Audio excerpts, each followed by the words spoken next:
Okay, we're back. Now, this is part two. Remember, we talked about the basics of nutrition. We said there was carbohydrates, fats, and protein. And we said with the carbohydrates, they digest the fastest, but that means you're hungry again.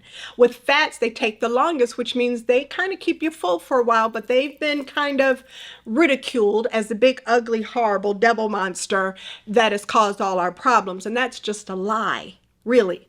And then there's protein, and protein was seen as very sustaining to build your muscle and all of that sort of thing. Now, what we did when we left off on part one of the basics of nutrition, and if you missed that video, you probably better stop this one and go back to that one and then see this one, because this one continues nicely.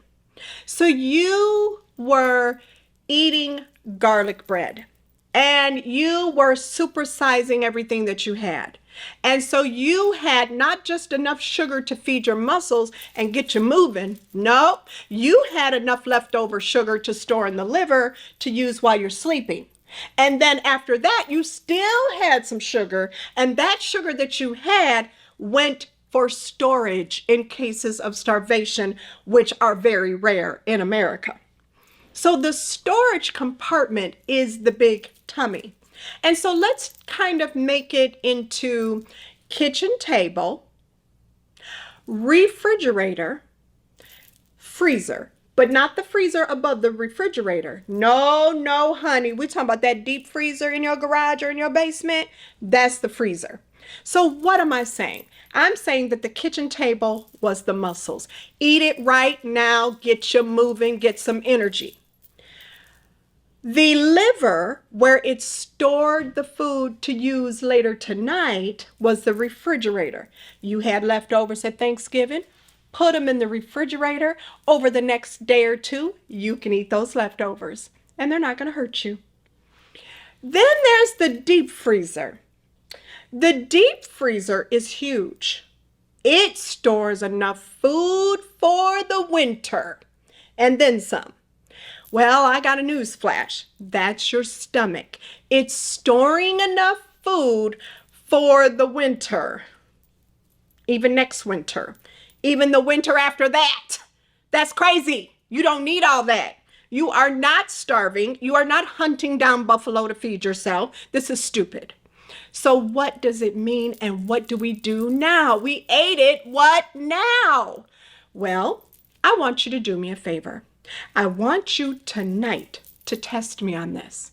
I want you to get on the scale. Oh, my bad. If you don't have a scale, get off of this video and go on over there to Walmart, Target, wherever the hell you want to go, and go buy yourself a scale. Because this conversation ain't going nowhere till you buy a scale, because it's the #1 thing that will keep you out of the hospital.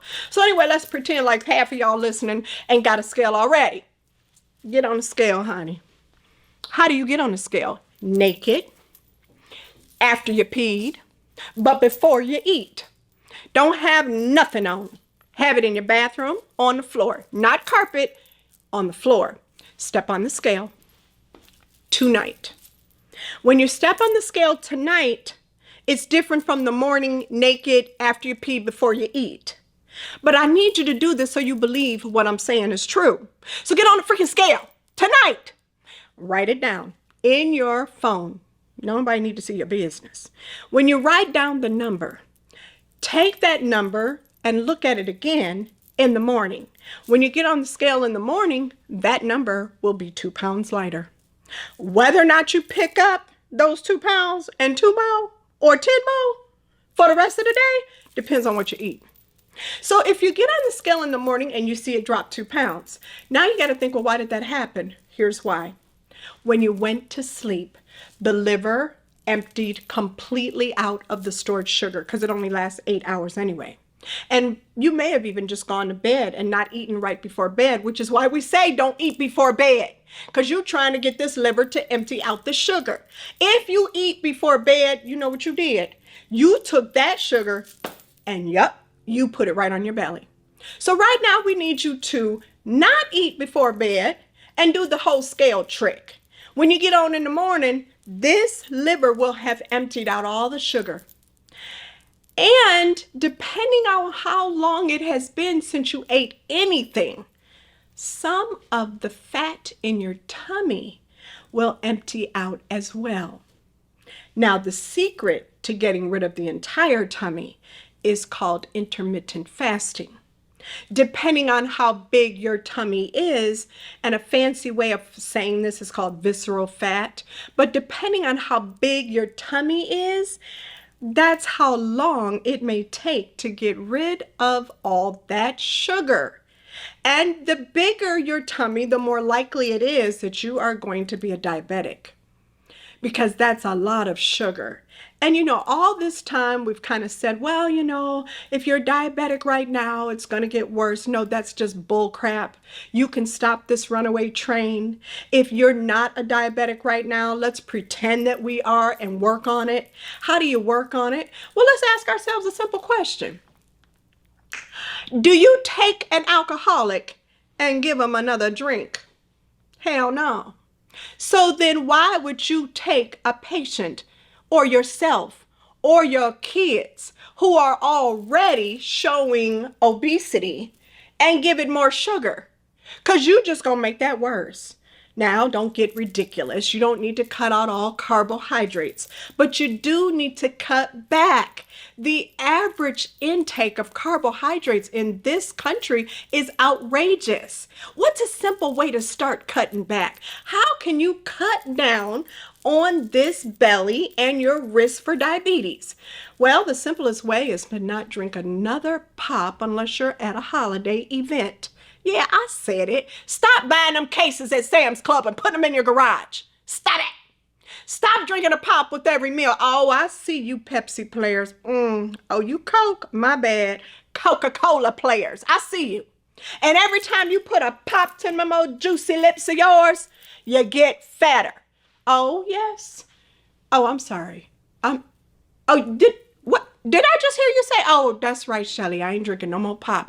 I'm going to go ahead and listen to you because I heard you know what you're talking about. I'm just going to drink some juice. That's worse. You know why juice is worse? Because you think it's healthy. Well, Shelly, it's made from fruit and I got a juicer. I just take that orange and put it on there and I get this juice. No. See, I'm going to take you way back. Didn't I say I was going to take you way back? Let me take you way back to when 60s, 70s, and damn near all the 80s except for the latter part, we didn't even have obesity. We had occasionally some chunky people, but we did not have fat people on every corner.